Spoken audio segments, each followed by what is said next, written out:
이번 동계올림픽에서 첫 금메달을 딴 최가운 선수 소식 여러분 들으셨나요? 네, 들으셨죠. 두 차례 시도에서 이 최가운 선수는 실패를 하고 넘어지고 그렇게 아쉬움을 남겼지만 끝까지 포기하지 않고 3차 시기에 도전을 해서 결국 금메달을 건 그 모습이 너무나 감동적이었습니다. 그런데 저는 그 장면보다, 그리고 최가운 선수가 넘어져서 막 부상을 입은 것 같은 그런 모습으로 있다가 다시 도전해서 금메달을 딴 그 모습보다 함께 있던 클로이 킴이라는 선수의 그 모습에 더 큰 감동과 울림을 받게 됐습니다. 최가운 선수 가운데 있고 은메달을 획득한 클로이 킴 선수가 왼쪽에, 여러분 보시는데 왼쪽에 있습니다. 이 클로이 킴 선수는 사실 세계적인 선수거든요. 이미 지난 두 번의 올림픽에서 다 금메달을 획득한 그런 정상급 선수입니다. 이번 경기에서도 2차 시도까지는 잘했는데 3차 때 실수를 해서 아쉽게 이렇게 최고 점수를 내지 못하고 은메달에 머무르게 됐어요. 그 대신에 올림픽에 처음 출전한 최가운 선수가 금메달을 획득하게 된 거죠. 그런데 놀라운 모습은 이 클로이 김 선수가 경기 내내, 그리고 시상식에서도 마치 자기는 지금 실수해서 은메달을 땄는데 마치 자기가 금메달을 딴 것처럼, 어쩌면 자기가 금메달 딴 것보다 더 기뻐하는 모습을 보여주었다라는 겁니다. 나중에 이제 알고 보니까 이 두 선수 간에 의미 있는 지난 생활들이 있었습니다. 최가운 선수가 어린 시절 스노우보드를 처음 시작할 때 이 클로이 킴 선수가 여러모로 도움을 주었고요. 한 번은 해외 대회에서 최가운 선수가 큰 부상을 당했는데 병원에 함께 가서 동행해서 통역을 해주고 이렇게 도움을 주었다라는 그런 이야기도 들었습니다. 그리고 클로이 킴 선수의 아버지가 코치를 소개해 주기도 했다는 거예요.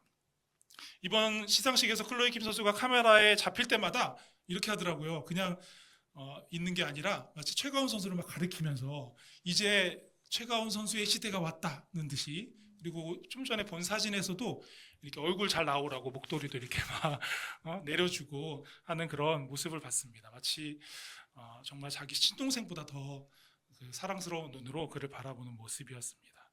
저는 이 모습을 보면서 하나님 나라의 복음을 전하시며 새로운 시대를 함께 열어갈 제자들을 불러 세우시는 예수님의 모습이 이렇게 엿보이는 그런 느낌을 받게 됐습니다. 사랑하는 여러분, 오늘 말씀을 통해서 여러분 한 분 한 분을 우리 자신이 우리를 생각하는 것보다 더 귀하게 여기시고 또 살피시고 하나님 나라를 함께 이뤄갈 주님의 제자로 우리 한 사람 한 사람을 세우시고 이끄시는 그 주님의 손을 붙들고 주님과 함께 나아가는 여러분들이 되실 수 있기를 축복합니다. 오늘 말씀을 보면 예수님께서 가버나움에서 누군가를 찾아가십니다. 27절 말씀을 함께 읽으면서 예수님이 누구를 만나셨는지 우리도 함께 만나보길 원하는데요. 27절 함께 보겠습니다. 그 후에 예수께서 나가사 레위라 하는 세리가 세관에 앉아 있는 것을 보시고 나를 따르라 하시니, 예수님은 갈릴리 호숫가에서 세리 레위를 찾아가셨습니다. 여러분, 당시에 1세기의 팔레스타인에서는 세금이 크게 두 가지로 이렇게 징수되었는데요. 직접세 또 간접세 두 가지로 나누어서 징수가 되었다고 합니다. 직접세는 뭐 인두세, 한 사람마다 세금을 받는 인두세와 토지세 이런 것이 직접세고요. 간접세는 관세, 통행세, 뭐 시장, 장사하는 시장세 이런 것들입니다. 레위가 앉아있던 세관은 이 갈릴리 호숫가의 상업지역, 항구, 시장, 도시를 출입하는 그런 지점에서 간접세를 징수하는 그런 곳이었습니다. 그런 세관이었습니다. 당시의 로마 제국은 세금 징수권을 판매하거나 위탁하곤 했거든요. 그래서 세리가 돼서 나는 세리의 일을 하면서 그것을 나의 직업으로 삼고 먹고 살겠다 하는 사람들이 있다면 어떤 지역의 세금을 내가 얼마를 바치겠다 이렇게 제안을 해서 입찰을 받고 그 금액을 그 정상적인 세금보다 더 많은 금액을 징수를 해서 정상적인 세금을 납부를 하고 나머지는 자기의 수익이 되는 그런 구조로 세리가 일을 하고 있었습니다. 그러니까 세리가 그 동족 백성들에게 사랑을 받았을까요? 아니죠. 미움을 받았죠. 우리의 돈을 빼앗아다가 로마에 갖다 바치는 저런 매국노 같은 사람, 이렇게 미움을 받을 수밖에 없었습니다. 세리는 대부분 유대인이었지만 로마 권력과 그렇게 결탁하여서 동족에게서 세금을 거두고 그 과정에서 막대한 자기 이익을 챙겼기에 민족의 배신자로, 또 유대인이지만 이방인처럼 여겨지는 그런 아주 죄인의 대명사로 여겨지는 사람이 바로 세리였습니다. 예수님께서 그렇게 여겨지던 그런 세리 레위를 찾아가 제자로 부르신 거죠. 어떻게 보면 왜 그런 사람을 제자로 부르실까 의아하게 볼 수 있는 대목입니다. 여러분, 오늘 말씀 아까도 읽은 27절 말씀을 보시면은요, 거기에 예수께서 나가사 레위라는 세리가 세관에 앉아 있는 것을 보시고라고 부르시기 전에 그를 주목해서 보셨습니다. 이 보시고라는 단어에 헬라어 단어 데아오마이라는 단어를 사용하고 있는데요, 화면에 나오는 것처럼 이 단어는 단순히 바라보는 모습을 표현하는 단어가 아닙니다. 관심을 가지고 누군가를 주의 깊게 응시하면서 관찰하고 또 바라보는 그런 것을 표현하는 단어입니다. 예수님은 세관에 앉아 있는 세리 레위를 그야말로 아주 주의 깊게 살펴보셨습니다. 레위의 겉모습만 보신 게 아니에요. 물질로 허한 마음을 채워보려고 했으나 결국에 채우지 못한 그의 빈 마음을 들여다 보셨습니다. 죄책감과 외로움에 남몰래 고통스러워하는 그의 깊은 마음을 헤아려 보셨습니다. 하나님의 부르심을 기다리고 있는 그의 영적인 갈급함도 들여다보셨습니다. 그리고 주님은 그를 불러 나를 따르라 라고 제자로 부르신 거죠. 여러분, 예수님은 죄인들을 구원해 하나님 나라 백성으로 삼으시려는 분명한 목적을 가지고 이 땅에, 이 세상에 오셨습니다. 이 일은 예수님께서 하나님의 아들이 앉아있는 그 하늘 보좌를 버리고 세상에 내려오실 정도로 너무나 중대한 그 구원의 사역이고 하나님의 사역이었습니다. 그래서 그 일을 함께 이룰 하나님 나라 일꾼으로서의 제자들을 선택하는 일은 정말 너무나도 중요한 일이었습니다. 이제 예수님께서 앞으로 하셔야 할 그 일들을 생각한다면 객관적으로 볼 때 이미 서기관이나 바리새인들, 이렇게 말씀에 익숙하고 하나님 말씀으로 잘 훈련된 사람들을 제자로 선택하는 것이 어쩌면 더 적합하지 않을까라는 그런 생각도 하게 됩니다. 그들은 구약의 말씀에 정통했을 뿐 아니라 평생 율법에 따라 훈련한 그런 나름 경건한 사람들이기 때문이죠. 그러나 예수님께서 친히 찾아가 제자로 부르신 사람은 이미 우리가 살펴본 대로 그런 사람들이 아니었습니다. 어부를 부르시고요, 그리고 여기서는 세리를 부르십니다. 모든 사람들이 다 손가락질하는 세리.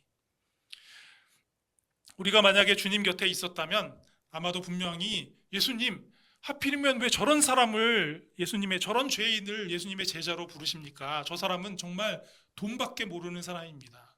돈 때문에 자기 동족을, 민족을 배신한 사람이고요, 동족의 물질을 갈취해서 로마에 바치는 그런 행위가 얼마나 하나님 앞에 큰 죄인지도 모르는 그런 개념 없는 사람입니다. 저런 사람을 예수님께서 제자로 선택하시면 사람들이 예수님을 이상한 사람으로 볼 수도 있습니다. 이렇게 말씀드렸을 것 같습니다. 아마 실제로 제자들 중에 그런 얘기를, 먼저 선택된 제자들 중에 그런 얘기를 하는 사람이 있었을지도 모릅니다. 그러나 예수님에게는 세리를 제자로 부르신 분명한 이유가 있었습니다. 예수님은 하나님의 나라가 주님의 은혜로 들어가는 곳임을 알려주려 하신 겁니다. 자격 없는 죄인이라도 주님의 사랑과 은혜 안에서 그 모든 죄와 상처를 치유받고 회복되는 것이 하나님의 나라라는 사실을 알려주기 원하셨던 겁니다.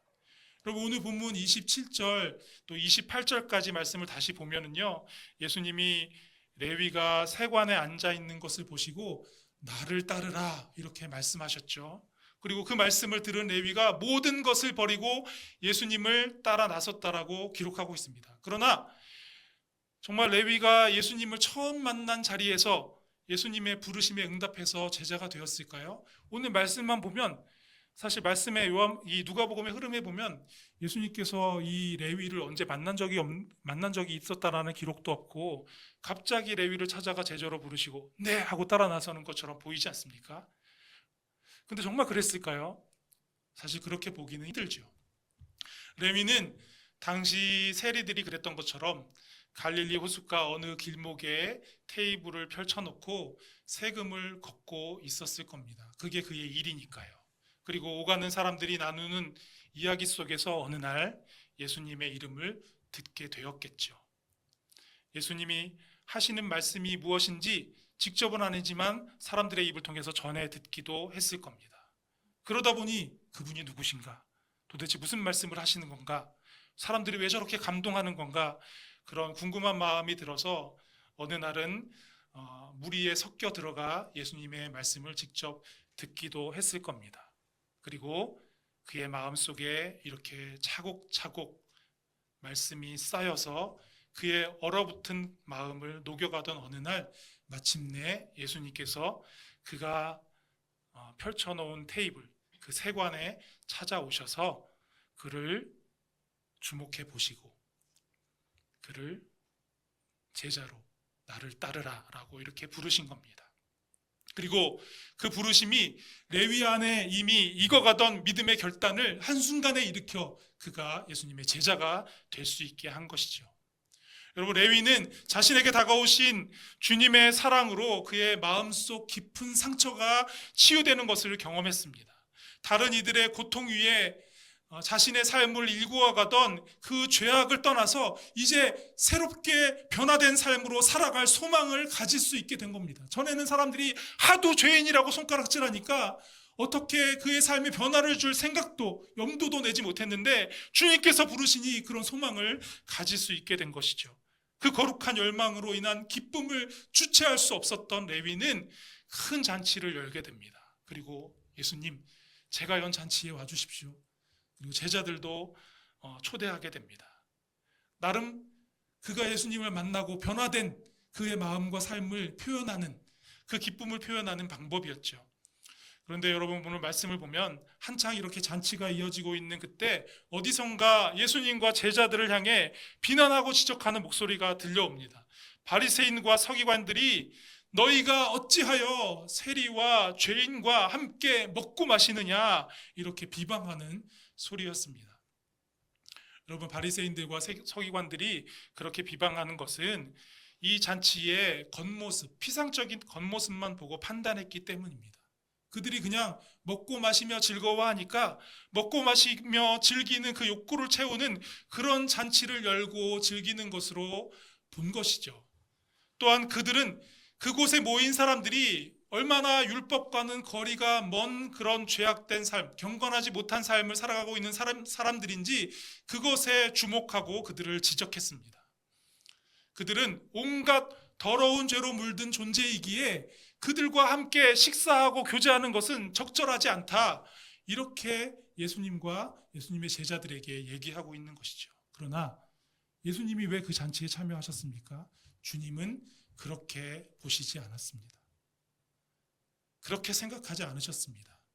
그들의 냉담한 반응에 예수님께서 답하신 말씀을 우리가 한번 함께 읽어볼까요? 31절과 32절 말씀입니다. 함께 읽어보겠습니다. 시작.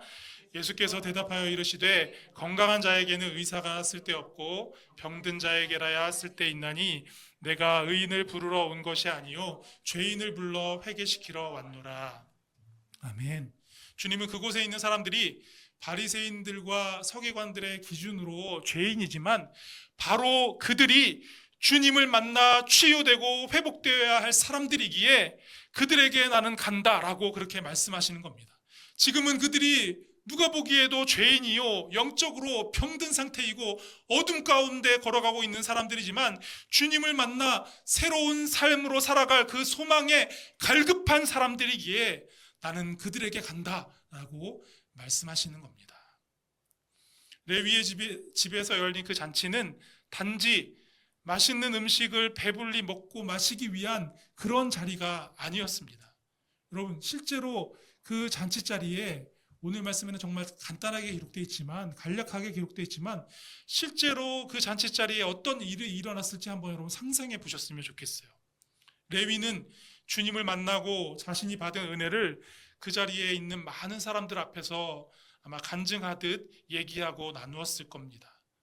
언제 예수님의 이름을 처음 듣게 되었는지, 또 예수님에 대해서 어떻게 알게 되었는지, 언제 정말 마음 먹고 많은 사람들의 무리에 섞여 들어가 예수님의 말씀을 처음으로 듣게 되었는지, 그때의 감동이 어땠는지, 레위는 아마 그런 이야기들을 나누었겠죠. 그리고 그 이야기를 들은 많은 사람들은 저마다 자신이 경험한 예수님의 말씀과 은혜와 그런 감격들을 나누었을 겁니다. 이렇게 그 자리는 정말 단순히 먹고 마시는 자리가 아니라 하나님의 은혜를 나누고 기뻐하고 감격하며 주님께 영광 올려드리는 그런 마치 예배와도 같은 그런 잔치 자리였던 겁니다. 그 잔치가 정말로 경건치 못하고 방탕하게 먹고 마시는 그런 부적절한 자리였다면 예수님은 당연히 그 자리에 함께하지 않으셨을 겁니다. 그러나 예수님께서 레위가 잔치를 여는 것을 허락하시고 그 초대에 응해서 함께 참여하신 이유는 그 잔치가 하나님의 나라가 어떤 곳인지를 너무나 잘 보여줄 수 있는 그런 자리였기 때문입니다.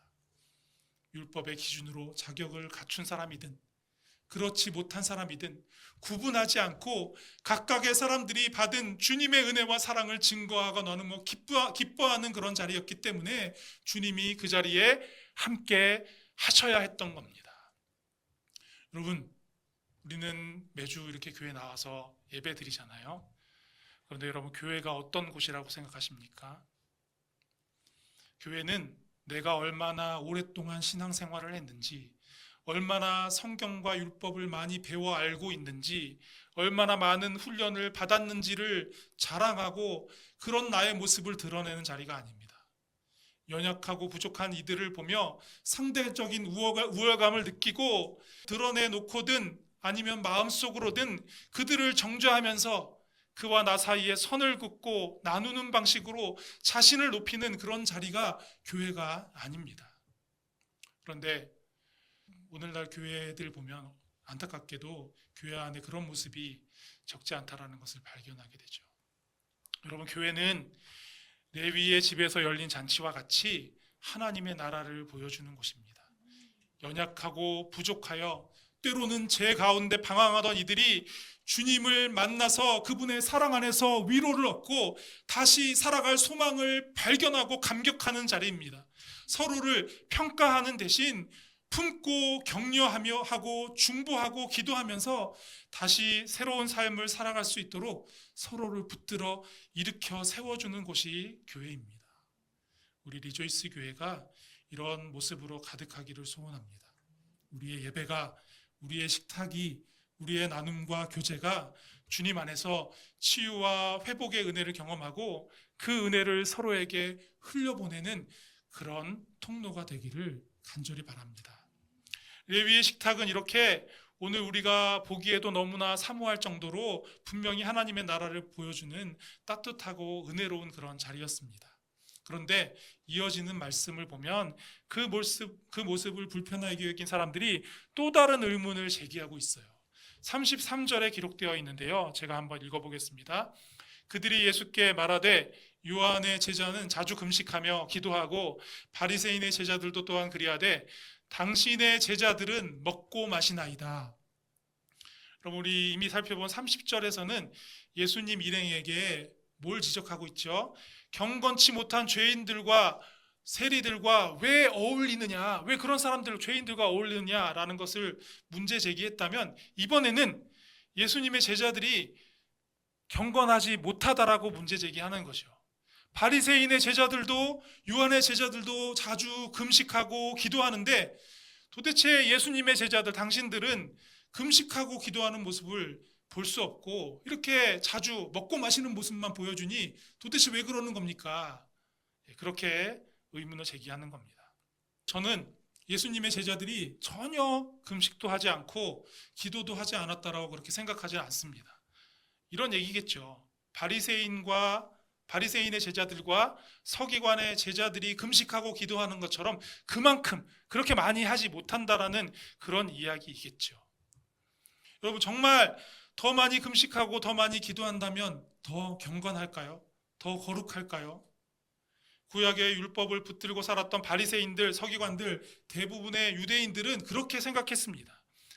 그러나 예수님은 이제 그렇지 않다라고 말씀하십니다. 34절 말씀을 보면 혼인집 손님들이 신랑과 함께 있을 때 너희가 그 손님으로 금식하게 할 수 있느냐 물으십니다. 금식하는 것, 금식하며 기도하는 것 자체를 부정하시는 게 아니라 울고 금식할 때인지 함께 기쁨을 나눠야 할 때인지를 보라라고 말씀하시는 겁니다.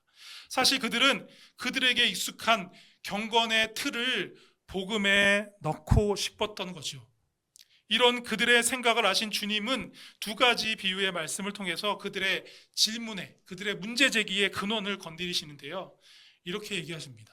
새 옷에서 조각을 떼어 낡은 옷에 붙이면 새 옷도 망가지고 낡은 옷도 다 헤어지고 어울리지 않게 된다, 이렇게 말씀하십니다. 복음은 낡은 종교의 습관을 조금 보수하는 그런 패치가 될 수 없다라는 뜻이죠. 그리고 또 새 포도주는 새 부대에 담아야지, 새 포도주를 낡은 부대에 담아놓으면 그 부대가 터져버린다라고 말씀하십니다. 복음은 새로운 시대를 여는 하나님의 구원의 사건이기 때문에 율법의 행위로 자기 의를 세우던 옛 습관으로는 복음이 주는 생명을 온전히 누릴 수가 없다, 이렇게 말씀하고 가르쳐 주시는 겁니다. 사랑하는 성도 여러분, 우리를 향한 주님의 부르심은 하나님의 나라를 사는 새로운 삶으로의 초대입니다. 벗어날 수 없는 죄의식에 빠져 살아가던 고통의 자리에서 일으켜서 빼앗기지 않을 기쁨을 누리는 삶으로 나아가게 하는 초대입니다. 이 기쁨을 누리는 여러분들이 다 되실 수 있기를 축복합니다. 또한 여러분 모두 믿음의 공동체인 이 교회 안에서 주님의 사랑으로, 복음의 능력으로 치유와 회복의 은혜를 누리실 수 있기를 축복합니다. 그렇게 이 땅에 우리를 세우신 자리에서 하나님 나라를 매 순간 살아가는 주님의 제자가 다 되실 수 있기를 우리 주님의 이름으로 간절히 축복합니다. 우리가 주님을 바라보고 주님께 간절히 사모하는 마음으로 나아가 매달리고 그 음성에 귀 기울이고 순종하며 나아간다면 주님은 우리를 정말 진정한 주의 제자로 삼으시고 우리가 사모하는 그런 새로운 삶으로 분명히 이끄실 줄로 믿습니다. 그 은혜를 놓치지 않는 여러분들 되실 수 있기를 우리 주님의 이름으로 축복합니다.